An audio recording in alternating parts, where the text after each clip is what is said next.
नमस्कार। सरस्वती भंडार YouTube channel पर आपका स्वागत है। हमारा चैप्टर चल रहा था सड़क सुरक्षा, उसी कड़ी को हम आगे बढ़ाते हैं। 2-3 क्वेश्चन इसके ऊपर और है।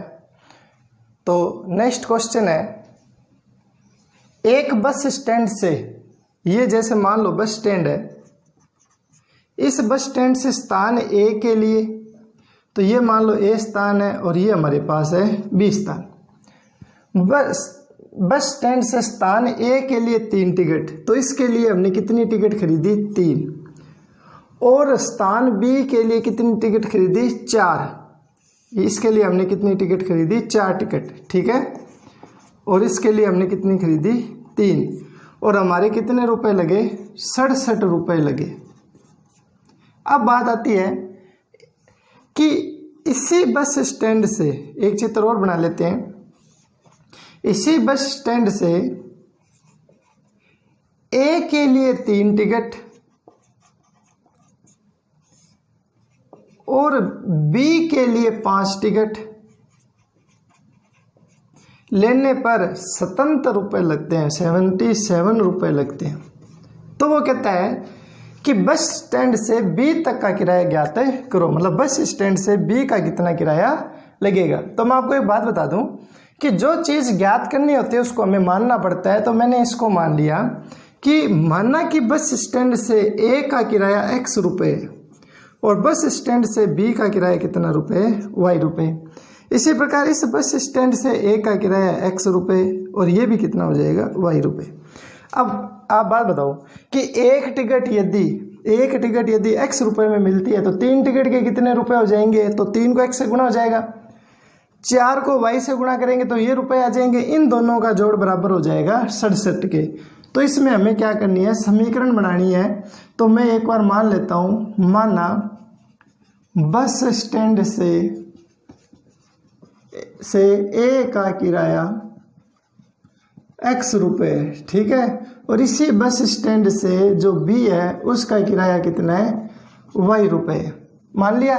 तो देखो एक टिकट का x मूल्य है तो 3 टिकट का 3x हो जाएगा और इधर 4 को y से गुणा करेंगे तो ये 4y, ये टोटल रुपए आ गए। ये टोटल रुपए 67 के क्या हो जाएंगे? बराबर हो जाएंगे। इसी प्रकार इसमें देखो 3 को x से गुणा किया तो ये 3x रुपए आ गए। 5 को, एक टिकट का मूल्य y रुपये है तो 5 का कितना हो जाएगा? 5y। ये दोनों रुपए आ गए ए स्थान के लिए, बी स्थान के लिए। इनका जोड़ कितने रुपए लगा? हमारे 77 रुपये लगा, 77। ये समीकरण 1 है, ये समीकरण 2 है। तो ये हमारे पास 2 चरों की समीकरण बन गई। और मैंने आपको 2 चरों को सरल करने के लिए 9th क्लास में बताई हुई है विधि कि 2 चरों वाली जो रैखिक समीकरण है उनको सरल करने की 4 विधियां हैं। विलोपन विधि, बज्र गुणन, ग्राफ विधि, ठीक है। तो हम इनमें से एक विधि लगाएंगे। तो हम इसमें विलोपन विधि लगा रहे हैं, तो हम समीकरण 2 में से समीकरण 1 को घटाएंगे। तो समीकरण 2 माइनस समीकरण 1 करने पर, तो इस समीकरण 2 में से 1 घटा दो तो 3x + 5y में से घटाना है 3x + 4y। तो ये मैंने आपको बताया हुआ है कि LHS में से LHS घटता है और RHS में से RHS घटता है। तो 77 में से घटेगा 67, ठीक है। ब्रैकेट यहाँ पे जरूर लगाने क्योंकि माइनस का निशान है यहाँ पर, ये चेंज कर देता है निशान को। तो 3x + 5y, ब्रैकेट के बाद माइनस निशान है तो ये दोनों निशान चेंज हो जाएंगे। तो ये आ जाएगा -3x - 4y और 77 में से 67 जाएंगे तो कितना बचेगा? 10। 3x, ये माइनस का, ये 3x प्लस का ये कैंसिल हो जाएगा तो ये बचेगा 5y - 4y बराबर में 10। 5y में से 4y गए, y बचेगा तो y बराबर में आ गया 10 रुपये। इसका मतलब ये हमारा आंसर आ गया कि बस स्टैंड से जो बी तक का जो किराया मानना था y, वो कितने रुपए है? 10 रुपये। अब मान लो इसी क्वेश्चन में वो कहते हैं कि बस स्टैंड से ए का किराया ज्ञात करो, तो आप ये y का मान इनमें किसी एक में रख देना और x का मान निकल जाएगा। तो हम ये लिख देते हैं कि y का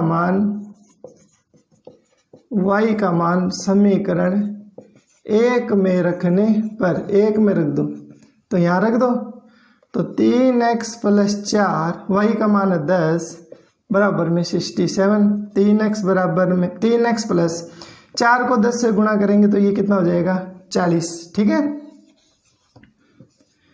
इस 40 को उधर ले जाओ तो 3x बराबर में 67।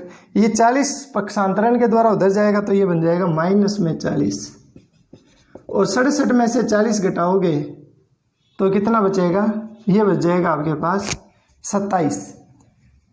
अब इसके मल्टीपल में 3 है, वो 3 आ जाएगा इसके बटा में, और 27 में 3 का भाग जाएगा तो कितना आ जाएगा 9 रुपये। इसका मतलब बस स्टैंड से जो ए का किराया वो कितना है 9 रुपये। तो सवाल समझ आ गया होगा। इसके पश्चात इसका नेक्स्ट क्वेश्चन है, किसी नगर में टैक्सी का किराया पहले किलोमीटर पे तो 9 रुपये लगता है और उसके बाद के लिए कितने रुपए लगता है 6 रुपये। तो वो कहता है कि यदि तय की गई दूरी x किलोमीटर है और किराया यदि y रुपये लगा तो इसको समीकरण में बताओ कैसे बनेगा। तो मैं आपको एक बात समझाऊं, देखो जैसे मान लो कि मैं 4 किलोमीटर गया, A स्थान से B स्थान है जो परस्पर कितने किलोमीटर की दूरी पर है, 4 किलोमीटर की दूरी पर है। ये फर्स्ट किलोमीटर है, सेकंड, थर्ड, और यहाँ पर कितने हो गए 4 किलोमीटर। पहले किलोमीटर के लिए कितना रुपये लगता है 9 रुपये, और बाकी किलोमीटर पे कितना किराया लगता है 6 रुपये। तो देखो 4 किलोमीटर जाने के लिए मुझे कितना किराया देना पड़ेगा, आप इनको जोड़ो 9, ये 6 18 हो गए 18, और 18 में आप 9 जोड़ोगे तो ये कितना हो जाएगा 27। इसका मतलब मुझे कितना किराया देना पड़ा 27 रुपये देना पड़ा ना। अब इस सवाल में वो क्या कहता है कि ए स्थान से जो बी स्थान की दूरी है ना वो x किलोमीटर है, तो ये दूरी हमें दे रखी है x किलोमीटर। किराया कितना लगा y रुपये, तो y बराबर में देखो इसको समीकरण में बनाना है तो हम पहले ये कह सकते हैं, पूरा लिख के करते हैं सवाल, कि टैक्सी द्वारा तय की गई दूरी, टैक्सी द्वारा तय की गई दूरी है x किलोमीटर, ठीक है, और लगा किराया में दिया हुआ है y रुपये। तो देखो y बराबर में, अब ये कितनी भी दूरी हमें नहीं पता, हमें इतना पता है ये x किलोमीटर है। तो आप देखो इस 1 किलोमीटर के लिए तो 9 रुपये लग गए ना, तो 9 गुणा 1 किलोमीटर के लिए तो 9 रुपये लग गए। अब ये किलोमीटर तो खत्म हो गया, एक टोटल थे x किलोमीटर, x में से अब कितने बचे 1 घटा दो तो ये बच गया हमारे पास x माइनस 1, और ये जो x माइनस 1 किलोमीटर बचे उनके ऊपर 6 रुपये के हिसाब से लगाना है किराया, तो इसको हम गुणा किससे कर देंगे 6 से। इसको सरल कर लो, y बराबर में 9 को 1 से गुणा किया 9, ये ब्रैकेट है, इसको 6 से गुणा करेंगे तो इस 6 की गुणा पहले इससे होगी 6x, और 6 की गुणा इससे होगी तो 6 कम 6, 9 में से 6 जाएंगे तो ये 6x तो हमने पहले लिख लिया, और 9 में से 6 घटाएंगे तो प्लस में कितना बचेगा 3। तो ये जो समीकरण है ये हमारे पास किस रूप में आ गई, समीकरण के रूप में आ गई। अब अपने को जितने भी किलोमीटर जाना है आप इसको x के ऊपर मान रख देना। जैसे मान लो वो कहते हैं हमें 20 किलोमीटर जाना है तो यहाँ 20 रख देना, तो डायरेक्ट ही आंसर आ जाएगा कि कितना किराया लगेगा। समझ में आया क्वेश्चन, सरल सा क्वेश्चन है। इसके बाद में एक नेक्स्ट क्वेश्चन है,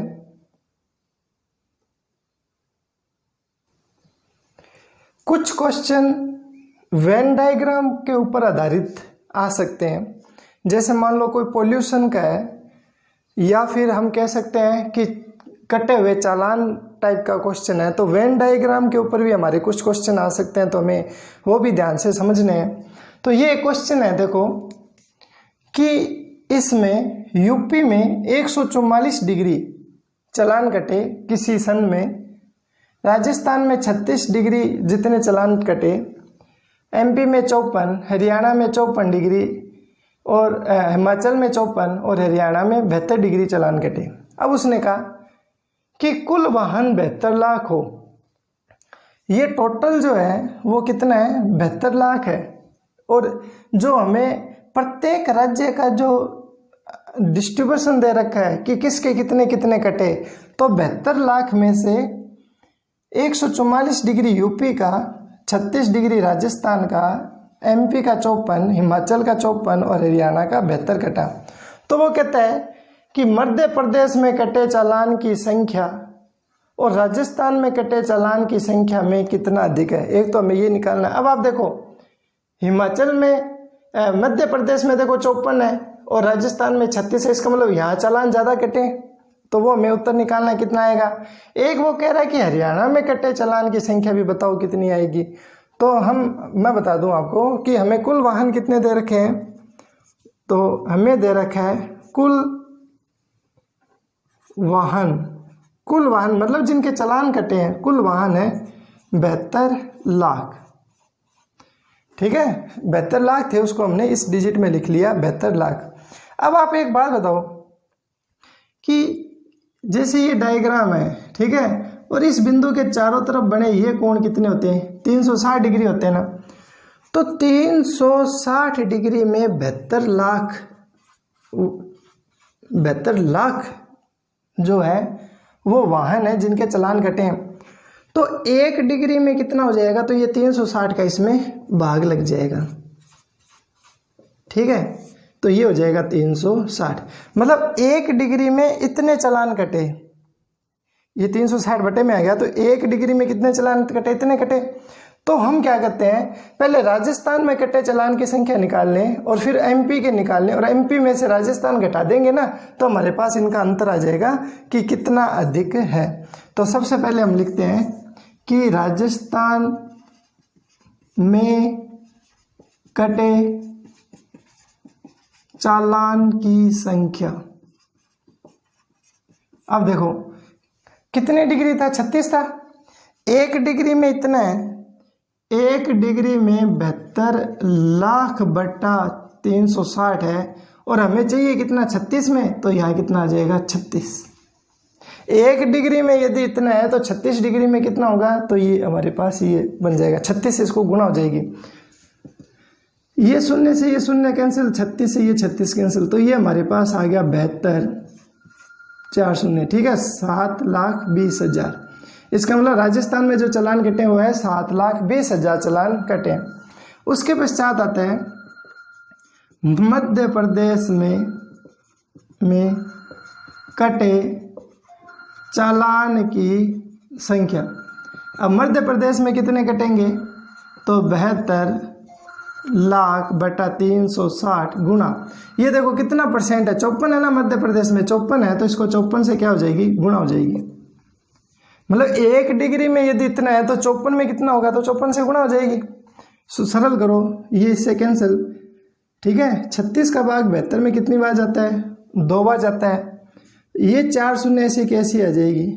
ठीक है, तो ये आ जाएगा 2 4 शून्य गुणा 54। 54 को 2 से गुणा करेंगे तो कितना आएगा, 108। 4 शून्य ये और आ जाएगी। तो अब इनका अंतर निकालना में, तो हम लिखेंगे मध्य प्रदेश व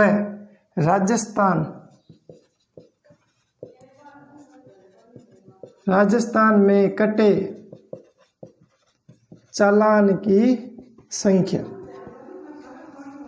अब मध्य प्रदेश और राजस्थान में कटे चालान की संख्या का अंतर।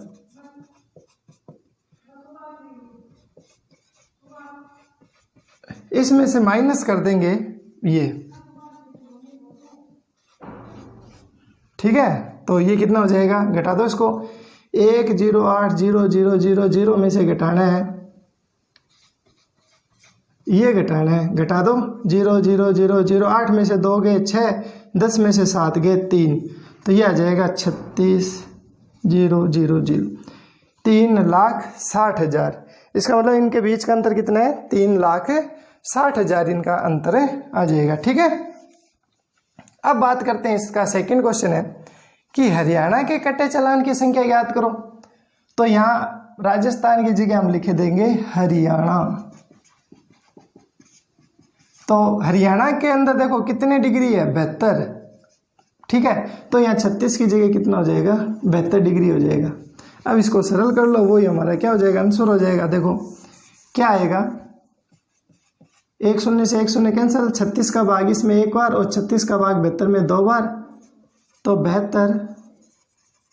इसको गुणा किससे हो जाएगी, 2 से।